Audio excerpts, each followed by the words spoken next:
Mabuhay Philippines! Welcome sa aking YouTube channel.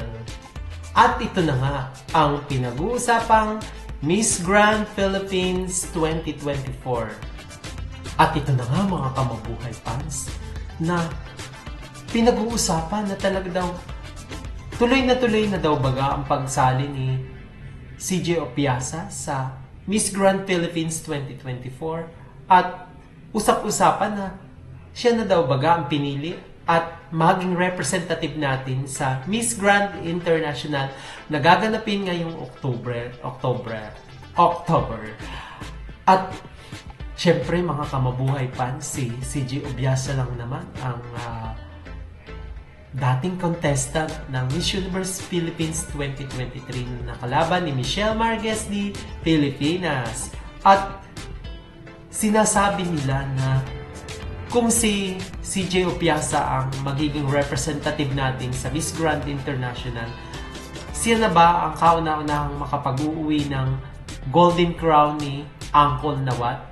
At kung i-review natin ang mga performance dati ni CJ Opiasa, talaga namang pang Miss Grand Philippines ang galawan ng ating nyo. Kudang-kuda at talaga namang ganito ang gustong-gusto ni Uncle Nawat, hindi yung mahinhin ng datingan. Kaya si CJ Opiasa ang talagang makakakuha ng Golden Crown. Sa palagay ninyo. Yun lang naman ay sa aking palagay mga kamabuhay fans. At syempre, isa na rin sa pinag-uusapan na si CJ Opiasa daw talaga yung may magandang backstory nung kanyang pag-join sa Miss Universe Philippines 2023. At dito nga ay pinakita sa kanyang backstory na yung talagang kahirapan na kanilang kanyang naranasan way back nung kanyang kabataan. At doon ay pinakita niya yung sinariwa niya yung tahanan nila na talagang sa kakapusan nila ay walang-wala silang matulugan. Naiiyak nga siya dun sa kanyang story dahil nung siya'y maliit pa, wala daw halos silang matirahan. Partition nga lamang, kortina ang pagitan ng kanilang wall upang makatulog. At kitang-kita naman natin na yung kanyang bahay ay talagang sira-sira nung na-reminisce niya, bumalik siya dun sa kanilang lugar. At naiiyak siya sa buhay niya nung siya ay bata pa. Kaya fit na fit itong si CJ Opiasa. Kayo ba? Ano sa palagay ninyo? Siya na ba ang kauna-unahang makakasungkit ng Golden Crown ni Uncle Nawat na napakailap para sa atin ng koronang ito? At alam naman natin na si Uncle Nawat ay mapaglaro sa Pilipinas. Okay, lagi niyang sinasabi, next Philippines! Philippines will win next year! Tapos pinaasa na naman ang mga Filipino pageant fans, laging sumusubaybay sa kanyang pa-contest na Miss Grand International. Pero pag dating naman ng contest, walang nakukuhang pwesto ang Pilipinas. Ating balik tanaw natin ang mga niligwak ni Uncle Nawat sa Miss Grand Philippines. At ito na nga ay, or Miss Grand International, at ito na nga ay way back noong 2017, si Eva Patalinhog. Kung titingnan ninyo, re-reviewin ninyo ang performance ni Eva Patalinhog, ay talaga namang laban na laban din naman ang ating ninyo. At kung titingnan ninyo, talaga namang maipakikita rin namang kagandahan itong si Eva Patalinhog. At doon nga, nung nag-share si Eva Patalinhog ng kanyang naranasan during Miss Grand competition, sinasabi niya na ginamit lang daw siya ni Uncle Nawat. Kasi lagi daw siya kasama sa mga endorsement, sa mga pa-eksena galore, sa kanyang mga ginagawang mga promotion ng pageant. Laging, where is Philippines? Philippines! Lagi daw siyang hinahanap at lagi siyang isinasama. Pero pagdating nung final na, wala ang ating nyo. Kaya yun ang himutok ni Eva. Ginamit lang daw siya ni Uncle Nawat para i-promote ang kanyang pageant. So talaga rin namang may ibubuga rin naman si Eva kung talagang beauty rin lang ang pag-uusapan. At next na niligwak ni Uncle Nawat ay ang ating pambato noong 2019 na si Samantha Ashley Lo. Si Samantha Ashley Lo nga naman ay, pero nalit lang din naman ang dating itong si Samantha Ashley Lo. May na-miss siyang pageant, preliminary pageant ni Uncle Nawat. Kaya, syempre, itong si Uncle Nawat na dismaya. Kaya, si Samantha Ashley Lo ay niligwak ni Uncle Nawat nung final. Pero kung titingnan mo, re-reviewin mo rin naman ang performance ni Samantha Ashley Lo ay maayos naman at talaga namang maibubuga rin naman.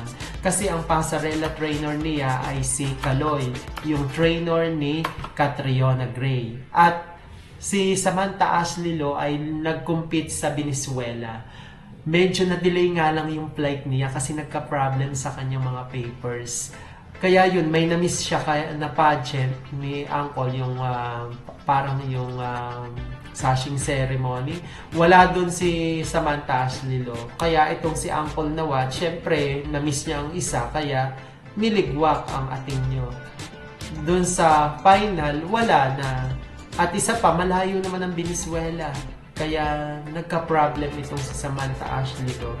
Kaya ang resulta, no more pins, no more Philippines. Wala sa listahan ni Uncle Nawat.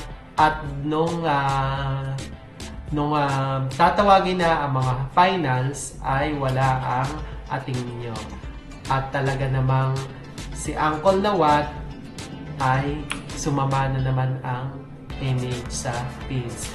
At isa pa nga na talagang niligwak din ni Uncle Nawat ay itong si Samantha Palilio noong way back 2021. Alam naman natin na si Samantha Palilio ay maibubuga rin, super ganda ng ating nyo. At binigay din naman niya ang best niya, lalo na dun sa evening gown performance. O you see, talagang ipinakita ni Samantha Palilio ang kanyang performance na bonggang-bongga at hindi mo rin naman matatawaran ang kanyang kagandahan. At ito na nga yung sinabing may Ate Chona na talagang niligwak din ni Uncle Nawat na ang sabi, pagkatapos daw na hindi mabanggit ang pangalan ay umalis ang ating nyo, lumayas doon sa mismong sa venue ng Miss Grand International. Siguro nga sa kasamaan ng loob. At kasi kung i-review rin naman ninyo ang si Nikki Dimora from the Philippines, mayroon din namang ibubuga. Talagang ginawa din naman niya ang best niya. Galawang Miss Grand International din talaga ang dating ni Nikki Dimora. Hindi ko rin lang alam kung bakit niligwak ni Uncle Nawat. Siguro maraming nagsasabi na talaga daw naghihiganti ang uncle ninyo.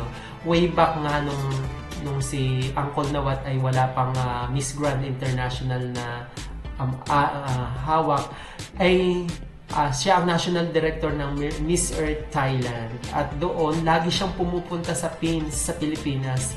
At mayroon siyang kaunting hindi pagkakaunawaan sa organization ng Miss Earth Miss Earth Organization. Kaya nagdesisyon ito si Uncle Nawat na magtayo ng isang pageant. At ito nga ay ang Miss Grand International. Kaya dito, parang lagi na lamang nililigwak ni Uncle Nawat ang Pilipinas dahil nga sa kanyang nangyari or naging karanasan nung siya ay National Director pa ng Miss Earth Thailand. At syempre ito si Nikki Dimora din naman ay tamang niligwak ng Uncle Nawat ninyo nung nakaraang Miss Grand International. At yun mga kamabuhay fans, ano sa palagay ninyo? Mananalo kaya si CJ Opiasa for the Miss Grand Philippines at magiging representative natin ng Miss Grand International sa darating na Oktubre?